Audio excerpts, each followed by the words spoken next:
Also fine. చూడండి పిల్లలు, ఈరోజు మనకి సావుకర్ షాప్ వచ్చేసింది మన క్లాస్లోకి. ఏ షాప్ అమ్మ ఇది? ఈ షాప్ ద్వారా మీకు వెయిట్ బరువుల గురించి అవగాహన చేస్తారు. ఇది చూడండి అమ్మా, ఇది ఈ మూట ఏమో 1 కేజీ. 1 కేజీ ఇది 1 కేజీ అంటే ఎన్ని గ్రామ్స్? 1000 grams, 1000 grams.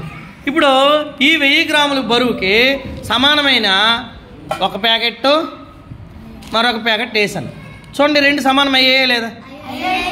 అయితే ఇది ఒకటి ఎన్ని గ్రాములు చెప్పండి? 500 గ్రాములు అవుతుంది. చూడండి, ఇది 500 గ్రాములు, ఇది 500 గ్రాములు. 1000 గ్రాములు 1000 గ్రాములు ఈక్వల్గా అయ్యే లేదా?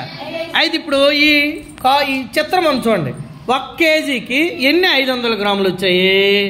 1 కేజీకి ఎన్ని 500 గ్రాములు వచ్చాయి? ఈ కృత్యపత్రం నింపాలి మీరు. 2 వచ్చాయి, వెరీ గుడ్. మరి 2 కేజీలు సాల్ట్ తీసుకుంటే ఈ 500 గ్రాముల చొప్పున చేసుకుంటే ఎన్ని ప్యాకెట్లు వస్తాయి? 4 వస్తాయి, వెరీ గుడ్. 3 కేజీలు షుగర్ తీసుకుంటే ఈ 500 గ్రాముల ప్యాకెట్ల చొప్పున చేసుకుంటే ఎన్ని వస్తాయి? 6. అలాగే 5 కేజీలు రెడ్ గ్రామ్ కందిపప్పు తీసుకుంటే 500 గ్రాముల ప్యాకెట్ల చొప్పున తీసుకుంటే ఎన్ని వస్తాయి? 10, వెరీ గుడ్, 10 వస్తాయి. మరి 10 కేజీల గ్రౌండ్ నట్స్ తీసుకుంటే హాఫ్ కేజీ ఇలా 500 గ్రాముల 500 గ్రాముల ప్యాకెట్ చేస్తే ఎన్ని వస్తాయి?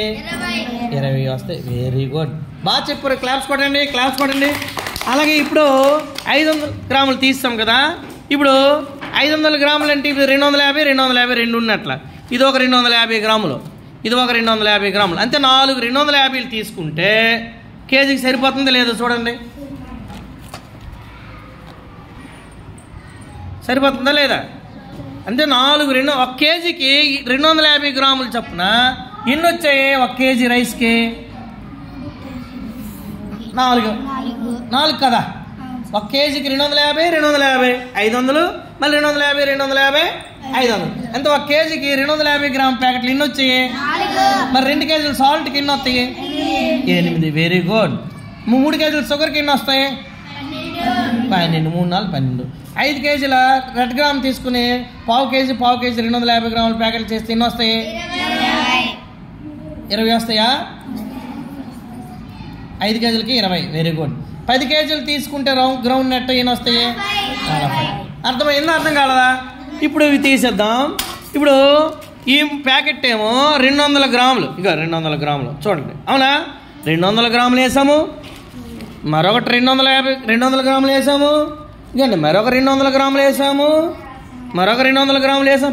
పొట్లాలు కట్టాం రా మరే, అవునా కదా? మరొక 200 గ్రాములు వేసాం. ఎన్ని వేసాము? 5 వేసాం. 5 వేసేసరికి 2 ఏమైనాయి చూడండి, సమానంగా ఈక్వల్ అయ్యాయి. అంటే 1 కేజీకి 250 గ్రాముల ప్యాకెట్లు ఎన్ని వచ్చాయిరా? 5 వచ్చాయి. చూడండి, ఇప్పుడు యాక్టివిటీ కార్డు మీద రాయాలా. 1 కేజీ రైస్కి 250 గ్రాముల ప్యాకెట్లు ఎన్ని వచ్చాయి? 5 వచ్చాయి. కాబట్టి ఇక్కడ ఎన్ని రాయాలా? 5 రాయాలా. మరి 2 కేజీలు సాల్ట్ తీసుకుంటే 200 గ్రాముల ప్యాకెట్లు ఎన్ని వస్తాయి? 10. 3 కేజీలు షుగర్ తీసుకుంటే 200 గ్రాముల ప్యాకెట్లు ఎన్ని వస్తాయి? 15. 5 కేజీలు రెడ్ గ్రామ్ తీసుకుంటే 200 గ్రాముల ప్యాకెట్లు ఎన్ని వస్తాయి? 25, సారీ. 10 కేజీలు గ్రౌండ్ నట్ తీసుకుంటే 200 గ్రాముల ప్యాకెట్లు ఎన్ని వస్తాయి? 50 వస్తాయి. 15ల 50. అలాగే ఇవి తీసిద్దాం. ఇప్పుడు 100 గ్రాముల ప్యాకెట్లు తీద్దాం. ఏటమ్మా? 100 గ్రాములు 1, 100 200 3 అవుతాయి. 200 తీసుకున్నాము. 200 ఎంత? 200 వేసినట్లే కదా. 3, 4, 5, 600, 700, 800, 900, 1000 అయిపోయిందా? 1000 అయిపోతే ఇప్పుడు సమానం ఈక్వల్గా వచ్చాయా రాలేదా చూడండి? ఈక్వల్గా వచ్చాయి, అవునా కదా?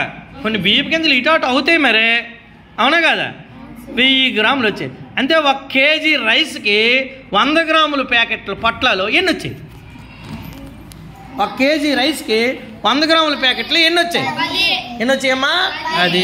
మరి 2 కేజీలకి, మరి 3 కేజీల షుగర్కి, 5 కేజీల రెడ్ గ్రామ్కి, ఇలాంటివి ఇస్తే మీరు రాయగలరా రాయలేరా?